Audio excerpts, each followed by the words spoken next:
In today's video, I'm going to teach you how to connect your domain to Shopify in 2025, especially if you're just starting out and this is your first time doing it.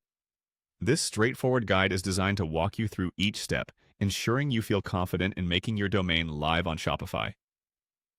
First, let's start by navigating to your Shopify dashboard. Once you're logged into your Shopify account, you'll see the home page of your store.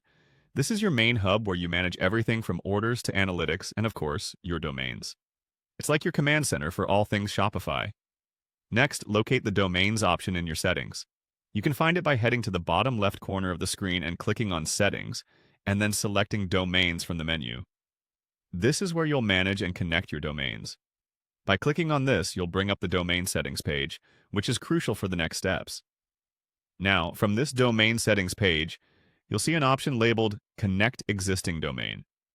This is what we want to choose because it allows you to use a domain name you've already registered, say through a service like GoDaddy or Namecheap, and connect it to your Shopify store. So go ahead and click on Connect Existing Domain.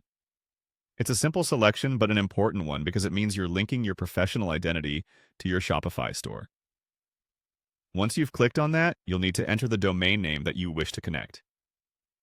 Be precise here, as a small typo could lead to errors. After entering your domain, click Next. This action moves you forward in the process, signaling to Shopify that you're ready to proceed with linking your domain. Now, it's time to update your domain name system, or DNS, settings.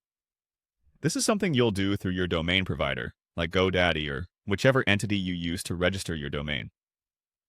The key here is to set up your CNAME record and A record to point to Shopify's servers. This might sound a bit technical, but what you're essentially doing is telling the internet where your store lives.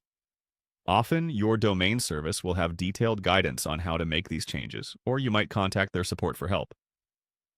After updating your DNS settings, go back to your Shopify domain settings page. You'll probably need to hit Verify Connection or something similar. This tells Shopify to check and see if your domain configuration is set up correctly. This can sometimes take a few hours to update, so don't be alarmed if it doesn't happen immediately. Now that you've connected your domain, your Shopify store should be accessible through your newly linked domain name. Check it by typing your domain into your web browser to see your store live and accessible. With this setup, you've taken a big step toward establishing your online presence and unlocking the full potential of your Shopify store. Congratulations on connecting your domain and enjoy this exciting part of your business journey.